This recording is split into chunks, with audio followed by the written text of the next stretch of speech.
प्यारे दर्शकों नमस्कार। तारीख है आज 30 जुलाई 2026, दिन वीरवार, हिंदी तिथि श्रावण माह कृष्ण पक्ष प्रतिपदा।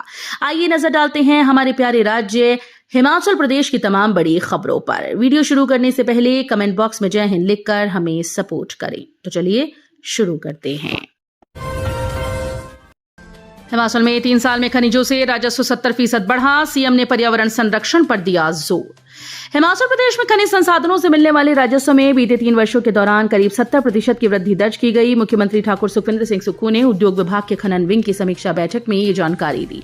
उन्होंने बताया कि वित्त वर्ष 2021-22 में मुख्य और लघु खनिजों से प्रदेश को 200 करोड़ रुपए का राजस्व प्राप्त हुआ था, जो वर्ष 2025-26 में बढ़कर 340 करोड़ रुपए हो गया। मुख्यमंत्री ने कहा कि पड़ोसी राज्यों पंजाब, हरियाणा और उत्तराखंड की ओर से हिमाचल से जाने वाले लघु खनिजों पर अतिरिक्त शुल्क लगाए जाने से सीमावर्ती क्षेत्रों से खनिजों के परिवहन में कमी आई, जिसका असर राजस्व पर पड़ा है। उन्होंने अधिकारियों को निर्देश दिए कि इस विषय को संबंधित राज्यों के समक्ष नियमानुसार उठाया जाए। हिमाचल में भारी बारिश की चेतावनी, 4 अगस्त तक खराब रहेगा मौसम। हिमाचल में मानसून के सक्रिय रहने के बीच मौसम विभाग ने आगामी कुछ दिनों के लिए भारी बारिश का अलर्ट जारी किया। 30 और 31 जुलाई को प्रदेश के कई जिलों में भारी से बहुत भारी बारिश की आशंका जताई गई। मौसम विभाग ने 30 जुलाई को चंबा, कांगड़ा, मंडी में ऑरेंज अलर्ट जारी किया, जबकि कुल्लू, शिमला, सिरमौर, किन्नौर जिलों के लिए येलो अलर्ट जारी किया।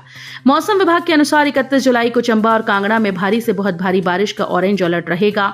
इस दिन कुल्लू, मंडी, शिमला, किन्नौर, लाहौल स्पीति में भारी बारिश को लेकर येलो अलर्ट जारी किया गया। 1 अगस्त को कांगड़ा, कुल्लू, मंडी, शिमला, सिरमौर में येलो अलर्ट रहेगा। वहीं 2 अगस्त को चंबा, किन्नौर, कांगड़ा, कुल्लू, मंडी, शिमला और सिरमौर जिलों के लिए येलो अलर्ट जारी किया गया।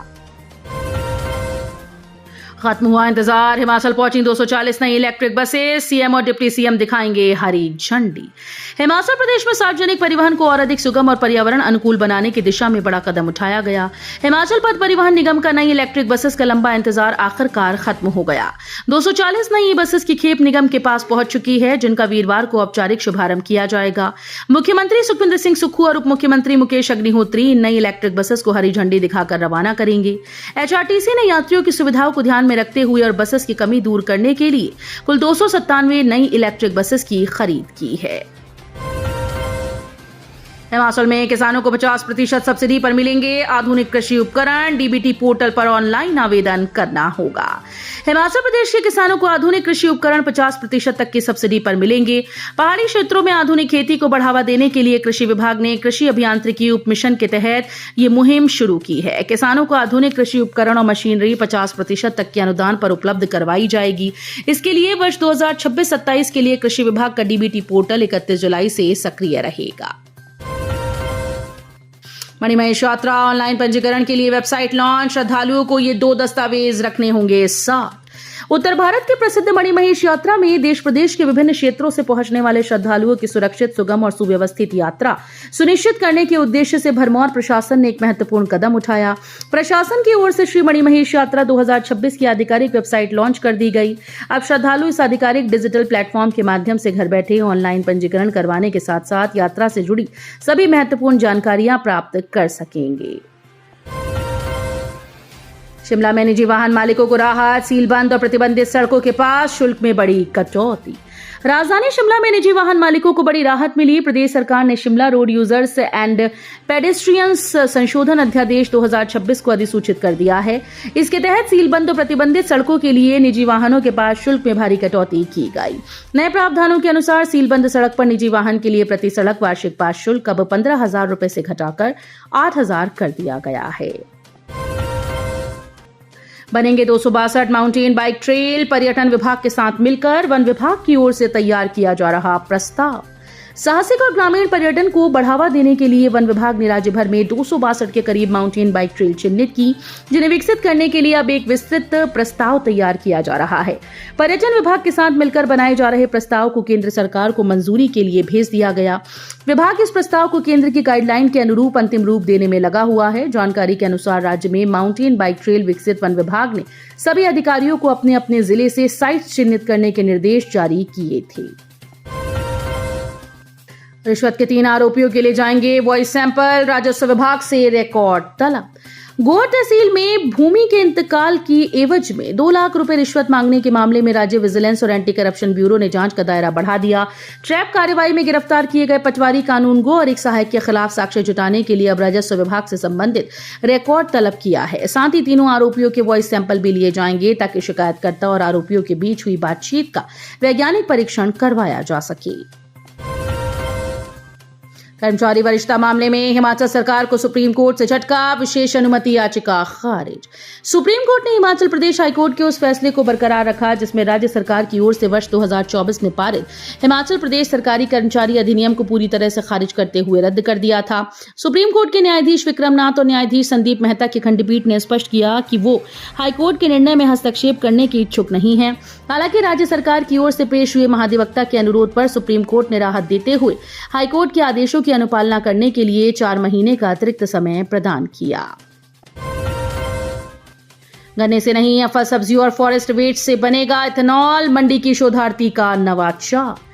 देश में पेट्रोल में इथेनॉल मिश्रण बढ़ाकर स्वच्छ ऊर्जा को बढ़ावा दिया जा रहा है, लेकिन इसके लिए गन्ने, मक्का और चावल जैसी फसलों पर बढ़ती निर्भरता और अधिक पानी की खपत बड़ी चुनौती बनी हुई है। ऐसे समय में हिमाचल प्रदेश के मंडी की शोधार्थी कृतिका शर्मा ने इथेनॉल उत्पादन की ऐसी तकनीक विकसित की जिससे फल सब्जियों और वन अपशिष्ट से भी इथेनॉल तैयार किया जा सकेगा। हिमाचल प्रदेश विश्वविद्यालय से पीएचडी कर चुकी कृतिका शर्मा ने ग्रीन केमिकल आधारित तकनीक विकसित की। हिमाचल में कॉम्प्लेक्स सिस्टम पर हाई लेवल कमेटी गठित, 5 अगस्त को शिमला में होगी पहली बैठक। प्रदेश के सरकारी प्राथमिक विद्यालयों में लागू किए गए कॉम्प्लेक्स सिस्टम को लेकर जारी विवाद के बीच शिक्षा विभाग ने बड़ा कदम उठाया। मुख्यमंत्री सुखविंदर सिंह सुक्खू की अध्यक्षता में 25 जुलाई को हुई बैठक के बाद अब शिक्षा निदेशालय ने विभिन्न शिक्षक संगठनों के साथ विस्तृत विचार विमर्श के लिए एक उच्च स्तरीय समिति का गठन कर दिया है। पिता की मौत के 25 साल बाद बेटे को मिलेगी अनुकंपा नियुक्ति, हिमाचल हाईकोर्ट ने सख्त टिप्पणी के साथ दिया आदेश। हिमाचल प्रदेश हाईकोर्ट ने स्पष्ट किया कि यदि नौकरी के दौरान किसी कर्मचारी की मृत्यु हो जाती है तो उसके परिवार को अनुकंपा आधार पर नौकरी के अधिकार की जानकारी देने की प्राथमिक जिम्मेदारी नियोक्ता यानी विभाग की है। न्यायाधीश अजय मोहन गोयल की एकल पीठ ने बीबीएमबी को आदेश दिया कि वो याचिकाकर्ता को अनुकंपा आधार पर नौकरी प्रदान करे।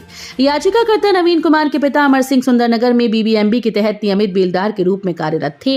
21 दिसंबर 2001 को सेवा काल के दौरान उनकी मृत्यु हो गई थी। उस समय नवीन की उम्र 13 वर्ष थी और उनके अलावा परिवार में 2 नाबालिग बहनें थीं, जबकि मां की मृत्यु पहले ही हो चुकी थी।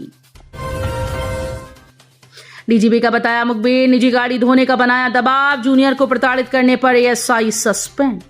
हिमाचल प्रदेश पुलिस महकमे में एक अधिकारी द्वारा अपने जूनियर कर्मचारी को मानसिक रूप से प्रताड़ित करने और विभागीय आदेशों की अवहेलना का गंभीर मामला सामने आया। इस मामले पर कड़ा संज्ञान लेते हुए डीजीपी अशोक तिवारी ने ट्रैफिक, टूरिस्ट एंड रेलवे में तैनात एएसआई पुनीत को तत्काल प्रभाव से निलंबित कर दिया।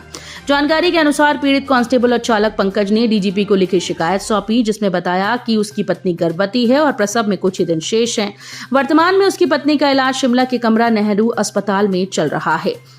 पंकज ने एएसआई को अपनी पारिवारिक स्थिति से अवगत कराते हुए सहयोग की अपेक्षा की थी, लेकिन एएसआई ने कथित तौर पर उसे लगातार मानसिक रूप से प्रताड़ित किया और द्वेषपूर्ण तरीके से उसका तबादला शिमला से कांगड़ा करवा दिया। 3 बार के विधायक और वरिष्ठ भाजपा नेता का निधन, पार्टी में शोक की लहर। हिमाचल प्रदेश के नगरोटा बगवा के पूर्व विधायक और भाजपा के वरिष्ठ नेता रामचंद भाटिया अब इस दुनिया में नहीं रहे। 82 वर्ष की आयु में लंबी बीमारी के बाद आज उन्होंने टांडा मेडिकल कॉलेज में अंतिम सांस ली।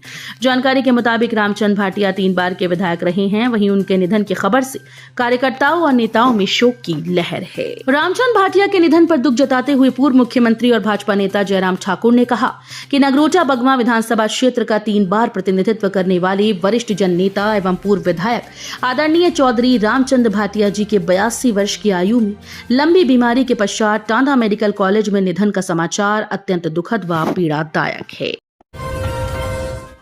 तो ये थी आज की फटाफट खबरें। हम मिलेंगे अगले बुलेटिन में, तब तक के लिए धन्यवाद। जय हिंद।